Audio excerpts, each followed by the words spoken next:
What makes the perfect sequel? Is it breaking new ground or staying true to its roots?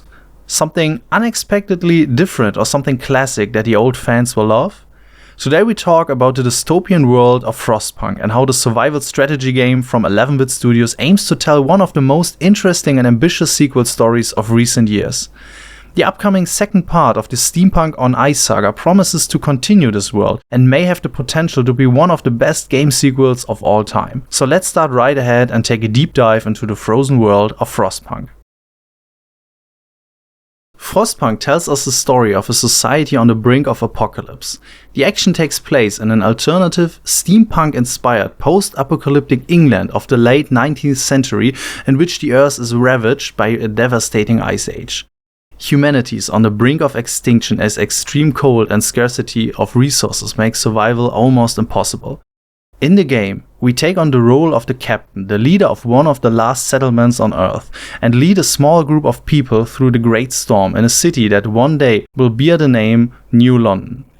This is all done with the help of the generator, a steampunk-like colossal steel construction that forms the beating heart of our city and keeps its inhabitants alive in its warmth.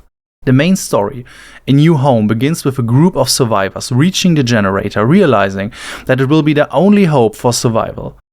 Our task as the captain will be to build New London around this generator and protect the population from the brutal weather conditions around.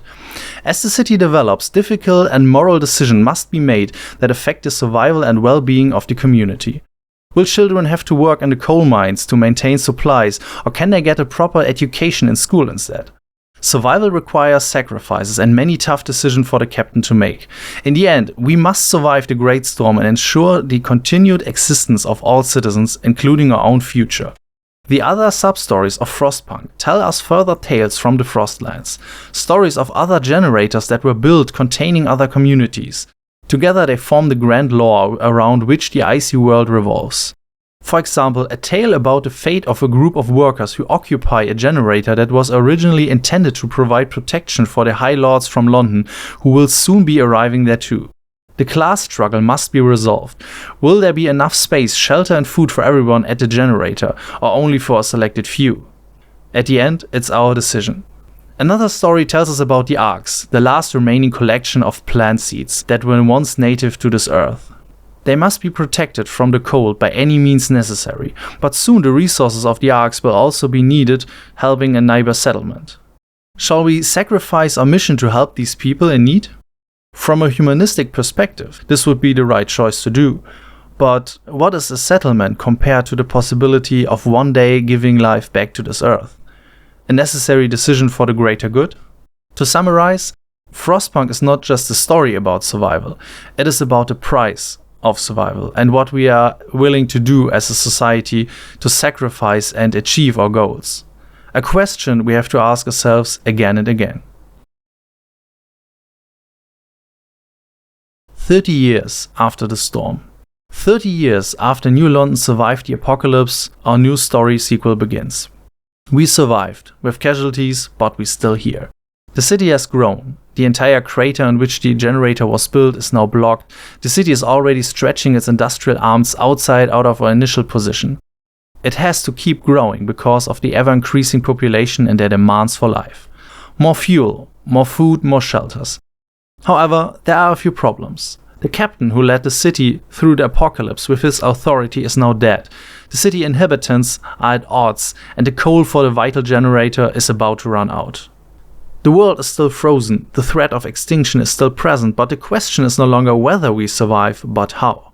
As the new steward of the city, the fate of the inhabitants of New London is once again at stake, but the biggest enemy is no longer the cold, but the people of the city itself. In addition to the story, the gameplay also has changed. Instead of a few hundred, it is now about managing several thousands people and their needs, as well as their vision of the city's future. Will everything descend into chaos?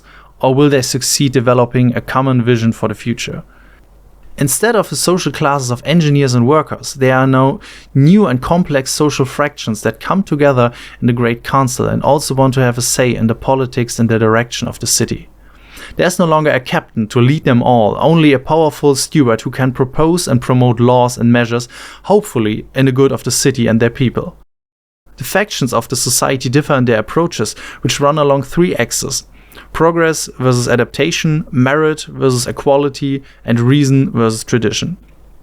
These social axes shape the zeitgeist, a word that originally comes from the German language and described the current state of a society. Together with the fractions, the city and its inhabitants must continue to be kept alive. The greatest danger has changed. It's no longer the cold, it is the destruction human nature itself with all its ambition and complexity. When we ask ourselves why Frostpunk's storytelling of its sequel works so well, it can be summarized in one word: consistency. The story is taken to its logical conclusion, something rare that cannot be taken for granted today. Take the many current franchises like Marvel and Star Wars as an example. They tell the same story over and over again, the same characters, everything repeats itself. Nobody who dies is really gone. Nothing is consistent and final in the end. An eternal show without any conclusion. From a commercial point of view, it may make sense, of course, to produce one remake after another, but these stories are neither worth telling nor are they stringent in terms of content. Star Wars shows this paradigm especially. The first trilogy from George Lucas told the epic story about the fall of a republic and the rise of an evil empire. The second trilogy tells the story about a family that reunites the galaxy after a devastating civil war. The third trilogy should have been a story about the social and political reconstruction of the galaxy far, far away. A vision that George Lucas also once mentioned. However, Disney decided against a complex story about rebuilding politics and healing a democracy after the collapse. They wanted new faces to sell more merchandise and appeal to a younger target group. What followed was maybe one of the worst movie series in this decade, an awful remake, a shadow of the better stories told before. The commercial ambition came at the expense of the content. I mean, today it's pretty much consensus that Disney drove the entire Star Wars franchise to the wall with their incoherent films and series precisely because they didn't want or weren't able to tell a complex stories the size Lucas did before. They didn't simply have the courage or the consistency to continue the tale of the Skywalkers in the direction it had been set up originally. They wanted to take the easy way and sacrifice the all-over narrative for the commercial success. And all this despite the fact that success and good storytelling are by no means mutually exclusive, as Lucas' first two trilogies demonstrated perfectly. You can tell difficult and complex stories, consistently ending the narrative, but you will need to take some risk and have the courage to do it, even if it might be the harder way to go. So, what's the connection with Frostpunk here, you might ask? Well, 11-bit Studio was probably facing the same decision as Disney when they overtook Lucasfilm. Making a sequel that is most suitable for the masses and going the safe way, or a genuine, consistent but complex continuation of the story. In terms of Frostpunk 2, 11-bit decided to go with the more difficult but at the end better and braver second option, against a remake or a cash grab. The consistency of the story is continued, and a dark atmospheric story with a society once again on the brink of collapse awaits us.